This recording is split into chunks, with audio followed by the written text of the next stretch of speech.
Thank you. I appreciate there's so much information, as you said, publications, and I think anybody who's interested, inshallah, they should be able to access your work online. All of your, the three panelists here have a volume of work that they've created, and it wouldn't be, I'd be doing it injustice to try and summarize all of that in today's session.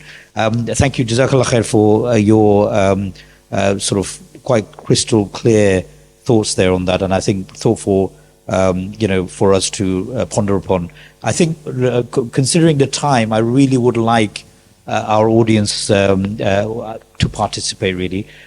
Some of the questions that I may have had to ask, I believe you probably asked them in a more articulate way. So I look forward to hearing those to the panelists. One of the things actually I've been struggling, because I've homeschooled my children, tried to make them hafiz of the Quran. And at this stage, I've realized that actually true essence of the Quran or the Sunnah, we haven't actually managed to teach them. Neither I have understood it. And what is as a Muslim, is one of the strongest part is the Quran and the Sunnah. The Quran is the living book. But when you look at myself, to be honest, I haven't actually really understood it. I haven't understood, and on mass I see it. This is a trend that we are cut off from this strength we have, spring we have. So to the audience, one of the reasons actually I see it as it has become like commercialized. We are making hafiz as a parrot fashion, but without understanding what it is. As a result, the Sahabas, their life was changed, and our life is not affecting. So this is a question for you guys. What is it that we can do that we can go back to the sources and remove those obstacles? I raised it earlier on about Huffaz and Hafiz al-Quran. I think this is an interesting segue into the issue of apologies. Into the role of parent role in education. So our brother here mentions that he himself homeschools and has taken that role and responsibility of trying to educate. We didn't feel the state was sufficiently equipped, I'm assuming, that to give your children the necessary Islamic values. Yeah, no, you homeschool, but at the same time teaching the Islam and the Quran, but at the same time you feel that you may not have been able to bring the true the Quranic values and the values. Is that the question? This original command by Allah, Iqra, it wasn't just a flat command, was it? It was transformative. After Iqra, you had a transformation now in the Messenger of Allah, alayhi afdalu salatu wa atamu taslim, and then the whole of society, and then by the qada of Allah subhanahu wa ta'ala and qadar, the rest is history. My point is, this is one of the things about our education as adults and as children. Did we learn the Quran as that transformatory book? Did we? We rarely did. It wasn't given to us in a way that really, energized us as individuals, like sort of connected it to our real issues. So that's part of it, is a failing on the way we have taught the Quran in our various avenues of learning, our institutions. And of course, that's partly to do with the Quran being absent from life in a practical way. That's just a fact.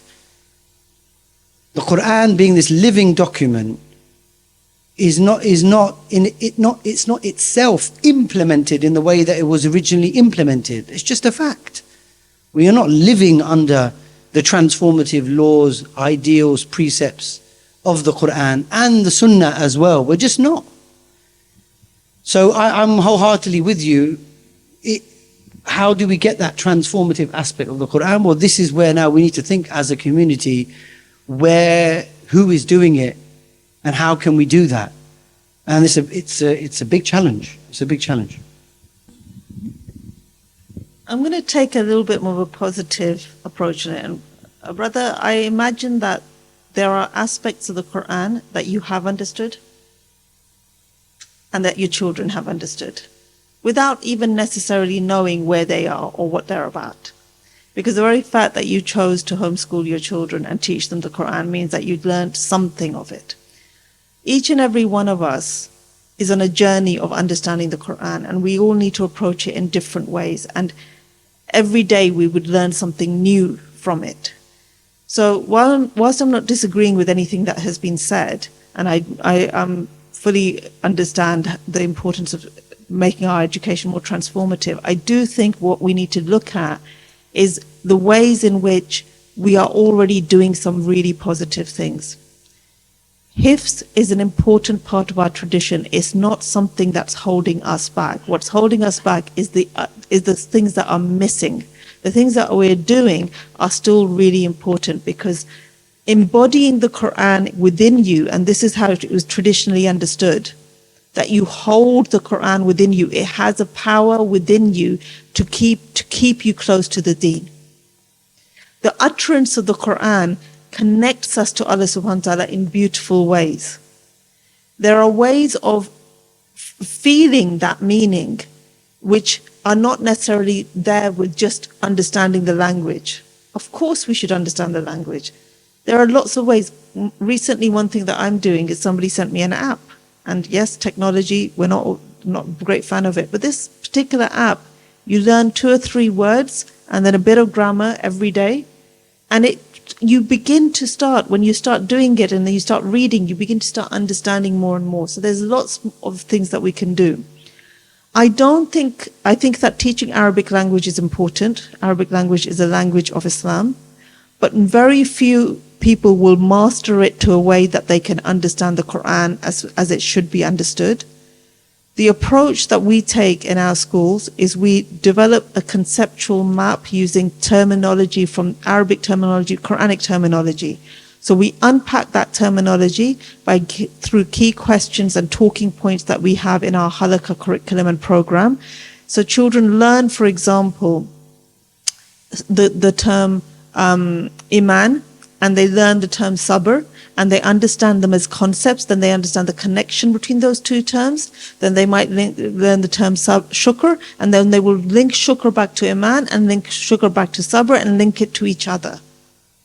And that kind of conceptual mapping, this is actually inspired by a Malay scholar, Sayyid Naqib al-Atas, his amazing work on this. That kind of conceptual mapping that we try and build, for me, the ahadith that they might think about when they're discussing that, the verses of Quran, the stories from the Prophet, they will discuss all of these things. If they don't remember it when they leave the school, I'm not bothered. But what I want is for that conceptual map to be embedded within them, and the hifz to be embedded within them, and for their unique shakhsiyah to shine through.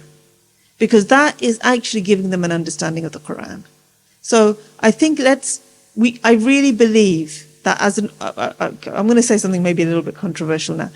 I have been doing this for 30 years, and for 30 years I've been hearing, here's the problem. What's the problem? We need to start talking about the solutions. We need to give time to the solutions. We need to trust our community to recognize that almost every Muslim parent knows what the problem is, and knows there's a problem and has some idea what the problem is, and most of us are parents.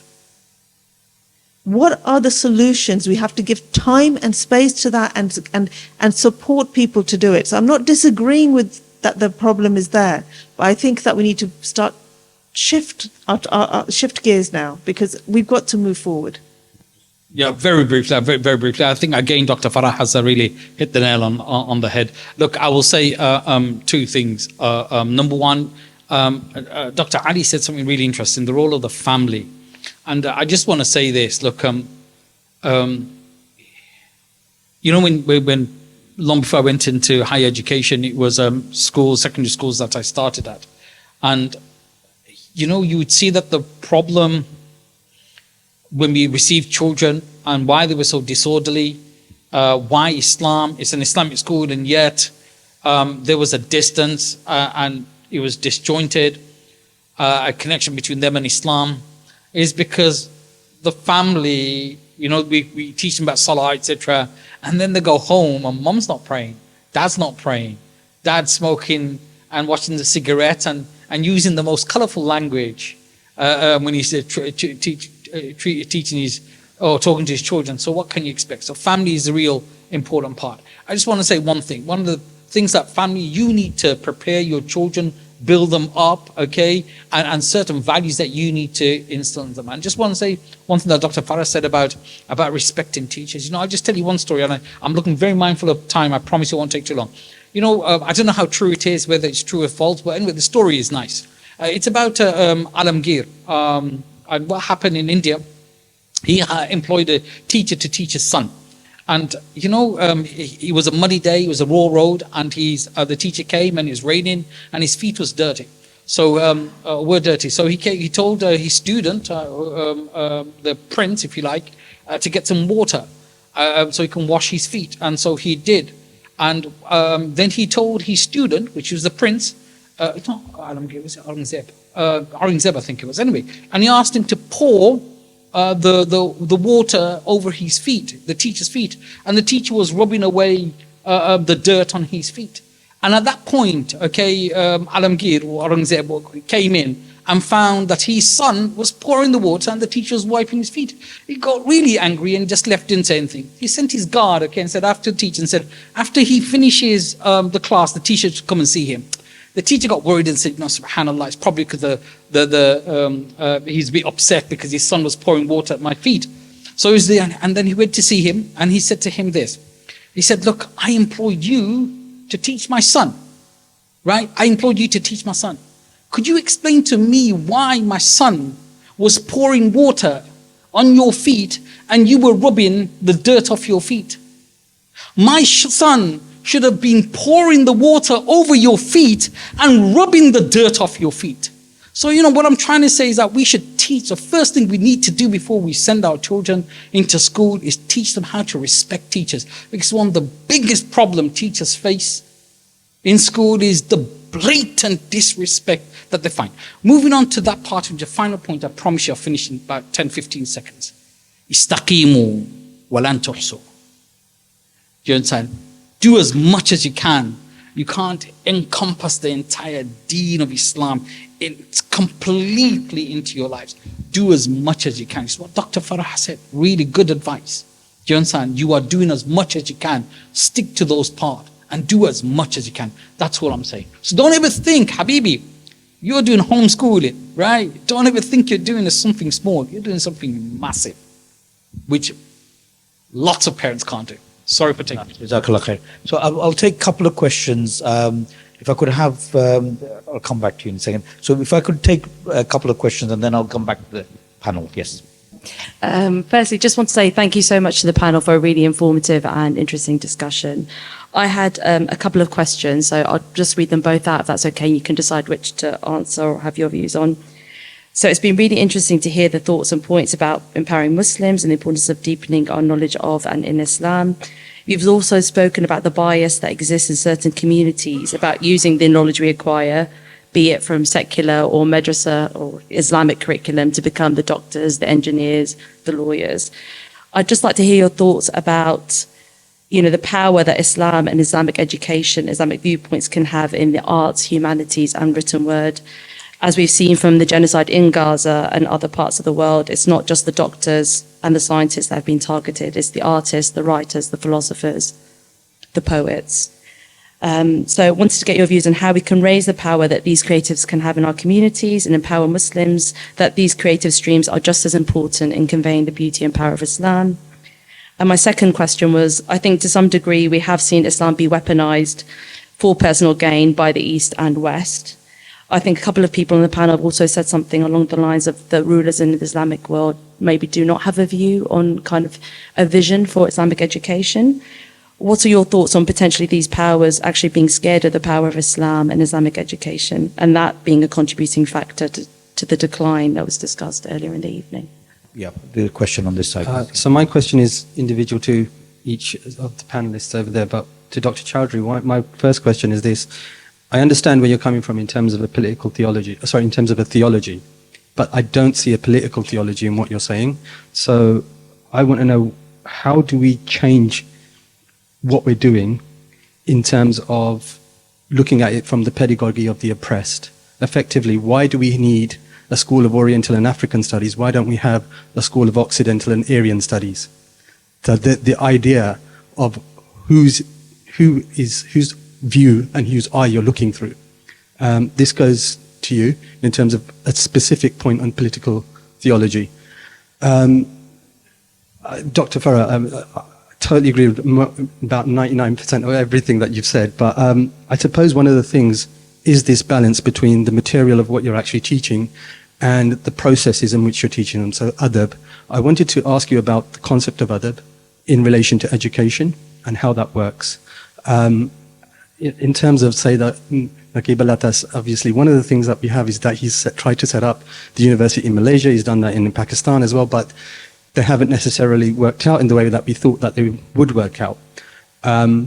Concepts and problems have arisen. So please, can you give us a little bit more information in relation to that? And Dr. Hussain, I suppose one of the things that you picked up on, and you said it accidentally, but I'm going to pick you up on this.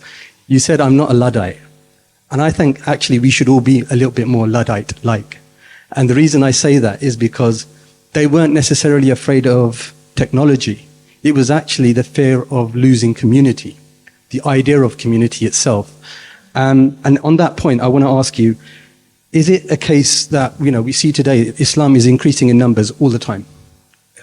But is this now a qualitative versus a quantitative issue in relation to what we're seeing and how we're seeing this development? The ontology questions and everything else, I think, are really important. Ontology, epistemology, all that kind of stuff. And indeed, in relation to modernization and modernity and all of those issues that we need to challenge. But those are the three questions I think we should. Yeah, it's quite a complex question, but by all means we'll try and address. So there's one about the power of Islamic education in the world of arts and written word and various, and then the issue about the powers being scared of the strength of Islamic education and unseating them when it comes to if the Ummah arose with the vision of Islam, and as you, Dr. Farah, mentioned earlier on, how different personalities the Khulafa Rashidin were, and they were individually allowed to flourish in their own personalities and their own shakhsiyah, but they were still leaders of mankind. And something within Islam unified their shakhsiyah to at least fulfill that function as leaders of the Ummah. And this is one of the things that I think that the powers to be, the secular powers to be, fear that there will be the sons and the daughters of the Ummah will arise with a view that this leadership may come along, producing the Abu Bakrs and the Uthmans and the Omars when it comes to leadership and challenge their seat. So what are your thoughts on that? And if you want to take that, and there's the political theology versus ontology and theology you mentioned to Saf, I think that maybe you want to take. Maybe whether you feel that we should have our own Occidontology department. There's quite a few actually, the issue of adab. So I'm happy for who wants to take which one. Okay, so how to embed the creative? I really believe that all our madrasas, our Islamic schools, need to spend a bit of time. Alhamdulillah, we've done quite a bit of work in trying to develop some curriculum around that. But it's really, really hard to find resources. We need to connect to the Muslims who have that kind of knowledge and bring them into that space and get them to work with teachers. My current research involves putting together two of the courses we're developing for teachers. One is going to be around Islamic calligraphy, and one is going to be around the Fariduddin Attar's poem Conference of the Birds, but the art dimension of that through origami and collage. Don't ask, I've got this amazing artist who's working with me on it. By producing courses like that and the materials that the teachers need, and then encouraging them to do that. And the idea of doing this as research is to demonstrate how this impacts the children, how it helps them to think about themselves as Muslims. That's the idea. So lots of work to be done in that. Rafat al-Ariyar's poetry has really moved young people in ways that some of the other things that are happening in that part of the world haven't. So we cannot underestimate how powerful that is. Regarding Sayyid Naqib al-Atas and what happened in Istaq and all of that, I actually got a paper on it. I can send it to you where I've written in depth about it. It's a huge topic. It's not. I think again, it's very easy for us sitting 50 years on from those world conferences on Muslim education to say what happened. They weren't successful. They were efforts that they made. Let's look at the positives. I really think as Muslims we've got to start looking at the positives, what they did achieve, and then look at the gaps and say, where can we go next? And I think that there are various movements to move forward with that. Relation to adab in education, Atas's idea is ta'adib. Dr. Safaruk and I have written a paper about, we've just taken 7 conceptualizations of education which could then be thought about in terms of teaching and learning and curriculum, and we've just written an introduction to that. So we've done tarbiyah, ta'aleem, ta'adib, tazkiyah, ta'aruf, ta'alluq. We have such a rich heritage. The Atasian contribution to ta'adib as understanding the proper place of things, the way we've translated that in Shakhsiyah schools is as I've started to talk about the conceptual mapping. And that conceptual mapping allows you to understand relationality. This might be I do want to make this point because I think that it's important for us as a community to understand the depth of what we're talking about. Our educational approaches are relational. They are not about individuals. I talk so much about shakhsiyah, which is the individual, but that individual is embedded within relations. So I've written another paper called Shakhsiyah Islamiyah as the dialogical or relational Muslim self. And that's really important because the whole thing with modernity is it reduces everybody down to individuals. And that's what was said earlier about community. I think you made that point. Is that idea of our relationships and our relationality and how we're embedded within that, which is such a fundamental difference. And I can tell you again, young people are crying out for this. I have 2 daughters who are in their early 20s, and the non-Muslims that they come across are looking for connection. They want to see something which is different to just me, me, me. The insan, our fitra, does not allow us to just think of me, me, me. And we've got so much to offer from our tradition. We need to start talking about what that is, and we need to start moving it forward. And I would say that we actually need a program. I'm going to say to Dialogue Within Islam, we need a program about solutions. Let's start saying we need to sit here and get the dialogue. How are we going to move forward, inshallah? But this is your point about creative arts. I'm 100% with you. Unfortunately, some of the most creative and beautiful, powerful art is produced from tragedy. That it's unfortunate that sometimes the most creative, beautiful stuff comes from these circumstances. But our schools, madrasa, need to think about how they're going to accommodate the creative arts from an Islamic perspective. I think it's so important. It really, really is. It's something for us to think about. The second point about the Muslim rulers, and I think, is about the question of education. Why is it perhaps muted the Muslim? Look, I think Muslims have realized that we have an innate nature, disposition, which in Quranic terms is called the fitrah. We have been alienated from that. Modernity has alienated us from that fitrah, from who we really are. Some of it's to do with modernity that's come along and disengaged us from that. And some of it is because of our rulers have perpetuated, systems and policies and ideas and things that are alienating us slowly, believe it or not, from this fitrah. So the quest now is a quest of authenticity. How do we get back to that fitrah? And we've realized that, Muslims have realized that our fitrah is, we have to submit to the very being who created us and seek his pleasure. That is it. And the quest now is to get back to that realization. Now, on the point about why is the politics missing from the educational, was it? Yeah. Yeah.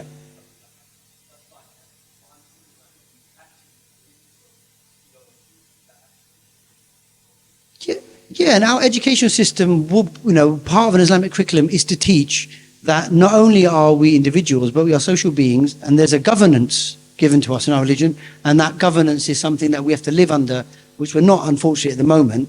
But we were just focusing on the UK context. That's why I didn't make reference to a more global issue regarding our governance and how that should look. Thank you. I mean, those questions that if you try and answer, I'm mindful of the fact that Maghrib is not far away, and I'm mindful that some of you may be fasting, so to be able to break your fast. Do you wanted to comment briefly, or shall I ask? All I just say, Yeah. I think you misheard me. I didn't say I'm not a Luddite. I said I am a Luddite. Do you understand? But you're right. Luddite was a positive name, and it's community-based, and they're worried for that. But No worries. So could I have any other question? Two at the back there. So one, Dr. Naseem, and then the brother here. Yeah.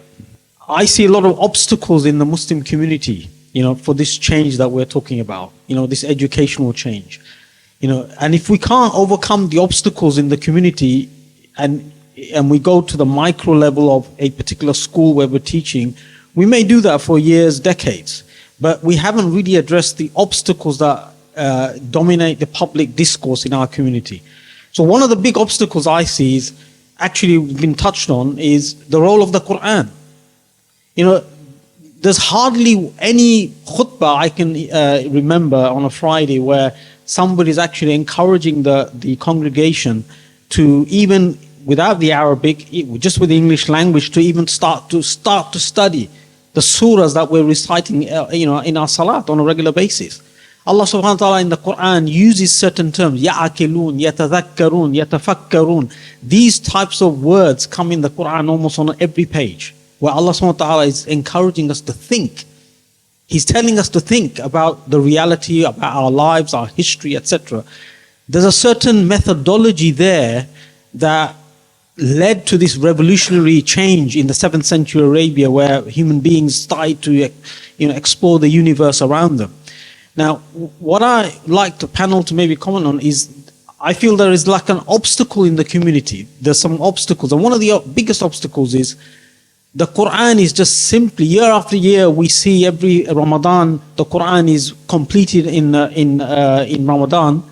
Yet, at the end of that Ramadan, we are no wiser in terms of what is contained in this book. And if those fundamental concepts in the Quran are not discussed at the public level in the society, in the community, I can't see how we can reach to that classroom level where we can start really going into a lot more depth and opening up the minds of our young people. Sister, I have a sister here, if you could just... I actually practice solution-focused brief therapy. I'm a counsellor. And the things you mentioned, these are the work I actually do. And I also try to work along with my community on a lot of grassroots projects. And like Dr. Nassim was just saying, I would use the word resistance. We are part of a community, and some of us actually trying to work on these issues, but then we have a community who are so resisting. So if I just look around the room, and alhamdulillah, I also served as a governor for a number of years at a school. And one of my roles was monitoring stakeholder engagement. Now, I've always struggled with the non-engaging families. The key role of parents, a lot of people don't understand. We are the primary nurturing caregivers, and the tarbiyah education begins from home. We can give our children to the madrasa, wherever schools. However, if the home system is not in line with the values and the principles, there's that gap. So today, my purpose of being here is wanting to understand. My best hope is, again, like I said, because I practice solution-focused brief therapies, looking at solution opposed to the problem. So there's so much problems, especially the post-industrialization. It's changed the human psyche. And we're living in these systems and structures that perhaps is undermining our values and principles. What needs to happen for us to bridge that gap? For us to bridge that gap and going back to our foundation and reconnecting with our fitrah and trying to bring back the good. So following good is difficult. So I work with quite a lot of young people, and like Dr. Farah was just saying, how it's affecting their mental health and well-being. I think some of the time parents themselves don't understand each child is an individual. So we can't have all, number of children in the same household to be a doctor, an engineer, or a hafiz or an alim or so on and so forth. They're individual. Is what can we do collectively as a community, and what can I take back to my community since I'm here today, is to try and bridge that gap and help, especially those resisting people. Like I said, when I look around the room, the people who are here, actually the people who care, who really want to see that change and bring the positive change and make an impact. It just takes one person, it's a ripple effect. It takes one person to do good, the khair, and it's a ripple effect. And it takes one person to just put a little drop of something bad, and it's also a ripple effect. So when we're in the community, perhaps some family have the values and the principles, but when those children are going out in the community, because not everyone else is following and not on the same, let's say, same page and wavelength, how do we tackle these situations? What's the solution? What can we do? Just that brother was waiting patiently, and then I'll come back to you. So I've got your comment, and I've got the issue of obstacles versus what needs to happen to bridge the gap. And brother, just behind there, please, if I could get you to make the question succinct if you can. Thank you. First and foremost, I'd like to thank the organisers and this masjid particularly for organising this key event. It's enough. It's such an important topic. And so thank you very much for that, Sheikh, Jazakallah khair, and to the panel. I just wanted to say one thing. I'm not going to give a speech to ask a question, but I just want to say one sentence. Every situation in life has a context. And a lot of what you've spoken about today is historical context for Muslims who came to this country, people like my father, who didn't have the white privilege education, Oxford, Cambridge, and so on and so forth, that came later on for the third, fourth generations. But one thing we need to recognize and respect is that those people, they gave up half their salaries, more than half their salaries, so they could build the masajid around this country for us to be here today. Number one, recognition of that fact. So education is not all about technical knowledge. I've met professors in Cambridge who are white, non-Muslim professors who know Arabic language better than a lot of my teachers. I'll be frank with you. But one thing I noticed in all of them was that their humility and even love for the Arabic language when they talk about it. One of the things that we homeschooled our children to begin with, one of the things that I as a father wanted to instill in my children was not this codification of Islam, which I think is damaging. I wanted them to instill a love for Allah and His Rasul. So the example, and I'm going to say something controversial now, which you're far more knowledgeable than I am. I have no knowledge, honestly, I'm a student, is this. If my child, as a young baby, has a toy and loves that toy and wants to call that toy by a certain name, and that could be the name of one of the prophets of Allah or a name of one of the companions, you saw what happened in Africa, right? It caused an international outrage. That is a symptom of this codification and very tight views of Islam. When Rasulullah sallallahu alayhi wa sallam wa Ali Muhammad, they were never like that. There was always allowance for nuance. And the brother made the point, which I think is the real essence of everything. Don't pack off your kid to a school with a rucksack and think, I've done my duty. We've had children who've inspired their mothers to start wearing hijab. Honestly, when you hear some of these stories, it's so overwhelming and heart-lifting. So we can make positive change, we can make positive effect. But I would like you to just talk about this concept of love and nurturing that love, rather than just knowledge base, retention, and just taking information on board and learning a set of do's and don'ts. Thank you. Dr. Nassim, on your point about, the Quran, I'm not saying we are not doing positive things with the Quran. Of course we are. We're learning the Arabic language. We have a love for the Quran. We're doing lots of, we're building toolkits to understand the Quran. But essentially, if that Quran isn't coming out of the pages and then enthusing my life, our life as a community in some way, then it's just going to remain on a discursive level, a level up here. And, and we don't want to be, that can't just happen. We can't just have toolkits and the Quran not come alive.